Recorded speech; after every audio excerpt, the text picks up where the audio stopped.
आज हम पैमानों के आधार पर मापन के प्रकार के बारे में चर्चा करेंगे, जिसमें 4 प्रकार होते हैं: नामित मापन, क्रमित मापन, अंतराल मापन, अनुपात मापन। मापन को आप मापनी भी कह सकते हैं। नंबर पहला है आपका नामित मापनी या मापन। इस पैमाने के मापन में किसी वस्तु अथवा प्राणी के केवल गुण विशेष को देखा जाता है और उसके आधार पर उसे उस वर्ग का नाम, संकेत अथवा प्रतीक दे दिया जाता है। जैसे लिंग में आप गुण अथवा चर ले सकते हैं कोई से भी, के आधार पर छात्रों को लड़के अथवा लड़की का नाम देना, स्थान के आधार पर छात्रों की शहरी अथवा ग्रामीण नाम देना, और शिक्षा स्तर के आधार पर छात्रों को प्राथमिक शिक्षा छात्र, माध्यमिक शिक्षा छात्र, मेडिकल छात्र अथवा इंजीनियर छात्र आदि नाम देना। अर्थात हम कह सकते हैं कि नामित मापनी में केवल उन्हीं गुणों को बताया जाता है या उन्हीं गुणों की विशेषता देखी जाती है। जैसे हम कह सकते हैं कि कोई विद्यार्थी अगर साइंस स्ट्रीम से इंटर कर रहा है तो वह विद्यार्थी साइंस स्ट्रीम का हुआ, यदि कोई आर्ट स्ट्रीम से कर रहा है तो आर्ट स्ट्रीम से हुआ, कॉमर्स से कर रहा है तो कॉमर्स स्ट्रीम का हुआ। इसी प्रकार बहुत सारे हम एग्जाम्पल लेकर नामित मापनी को प्रस्तुत कर सकते हैं। दूसरा है क्रमित मापन, ऑर्डिनल मेजरमेंट। इस पैमाने के मापन में किसी वस्तु अथवा प्राणी के किसी गुण की मात्रा का मापन किया जाता है और मात्रा के अनुसार उसे वर्ग विशेष का नाम, संकेत अथवा प्रतीक दे दिया जाता है।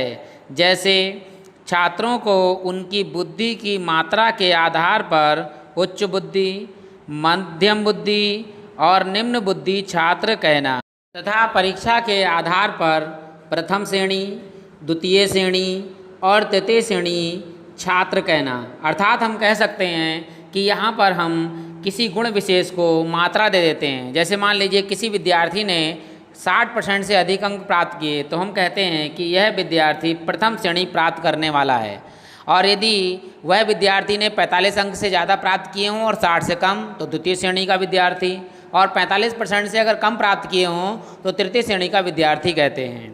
यानी कि हम क्रमित मापन में किसी विद्यार्थी के गुण की मात्रा का मापन करते हैं, यानी उसकी मात्रा एक दे देते हैं कि वह उच्च श्रेणी का है, मध्यम श्रेणी का है या निम्न श्रेणी का है, तो हम ऐसे मापन को क्रमित मापन कहते हैं। नंबर 3 है अंतराल मापन, यानी इंटरवल मेजरमेंट। इस पैमाने के मापन में किसी वस्तु अथवा प्राणी के किसी गुण का मापन इकाई संख्याओं में किया जाता है। ऐसी इकाई संख्याओं में जिनमें किन्हीं भी 2 लगातार इकाई संख्याओं में समान अंतर होता है। जैसे छात्रों को उनकी किसी विषय की परीक्षा में 40, 42, 44, 46 आदि अंक प्राप्त करना। अर्थात हम कह सकते हैं कि अंतराल मापनी में किन्हीं 2 का अंतर ले लेते हैं। मान लीजिए किसी ने 40 अंक प्राप्त किए हैं और किसी ने 42 अंक प्राप्त किए हैं, तो पहले वाले विद्यार्थी ने 40 अंक प्राप्त किया, यानी कि उसका अंतराल जो है वो 2 कम है, और दूसरे वाले विद्यार्थी ने कितने प्राप्त किए हैं? 42, यानी उसका 2 अंक ज़्यादा हैं, यानी दोनों में अंतर जो है वो समान है। इसी प्रकार हम और कोई ले सकते हैं। 65 और ले लिया हमने, एक ले लिया 75, तो 65 और 75 में कितना समान अंतर है? वो है 10 समान अंतर। तो इसमें जो है अंतराल कितना आ रहा है? 10 का अंतराल आ रहा है। इसी प्रकार से अगला आ जाए कोई 85, 95, तो इनमें भी क्या है आपका 10 अंतराल है, यानी कि एक अगर उतना ही कम होगा तो दूसरा उतना ही ज़्यादा होगा। तो इस प्रकार के मापन को अंतराल मापन, इंटरवल मेजरमेंट कहते। अंतराल मापन में गुण विहीनता यानी अब्सेंस ऑफ ट्रेट को व्यक्त करने वाला शून्य जैसा कोई बिंदु नहीं होता। उदाहरण के द्वारा समझते हैं। यदि किसी छात्र के किसी विषय में उपलब्धि परीक्षण में 0 अंक आता है तो इसका अर्थ यह नहीं होता है कि उस विषय में छात्र की उपलब्धि 0 है, अर्थात योग्यता 0 है। इस शून्य का केवल यह अर्थ होता है कि छात्र यथा उपलब्धि परीक्षण के किसी भी प्रश्न को हल करने में सफल नहीं हुआ है, चूँकि उसके द्वारा उस विषय के अन्य प्रश्नों को हल करने की संभावना होती है या हो सकती है, इसलिए उस विषय में उसके ज्ञान को शून्य नहीं कहा जा सकता। यानी अंतराल में मापन में हम कह सकते हैं कि किसी विद्यार्थी को यदि कितने भी अंक प्राप्त हुए हों तो इससे यह पता नहीं लगाया जा सकता कि केवल उसको इतना ही ज्ञान है। हो सकता है उसको ज़्यादा ज्ञान है, लेकिन उस प्रश्न पत्र में उसको इतने ही प्रश्न आते थे, वह प्रश्न आते थे जो इस प्रश्न पत्र में नहीं आए हैं, अर्थात इसमें हम शून्य की कल्पना नहीं कर सकते। चौथा है आपका अनुपात मापन, रेशियो मेजरमेंट। इस पैमाने के मापन में अंतराल मापन के समस्त गुणों के साथ साथ वास्तविक शून्य यानी ट्रू जीरो की संकल्पना होती है। वास्तविक शून्य वह बिंदु होता है जिस पर यथागुण पूर्ण रूप से उपस्थित होता है।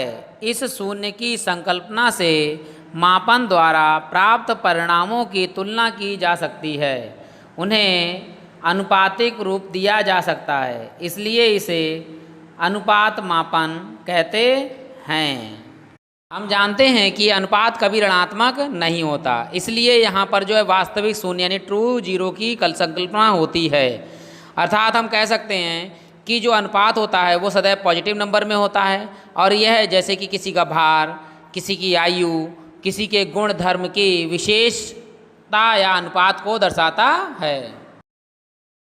इसका उदाहरण है, यदि राम का भार 60 किग्रा और श्याम का भार 20 किग्रा हो तो यह कहा जा सकता है कि इनके भारों में 3:1 का अनुपात है। कैसे है? 60 ऊपर और 20 नीचे, 0 से 0 कैंसिल और 2 3 6, यानी कि 3/1 यानी कि 3:1 अनुपात है। इसीलिए हम कह सकते हैं कि यहाँ पर शून्य की कल्पना की जाती है।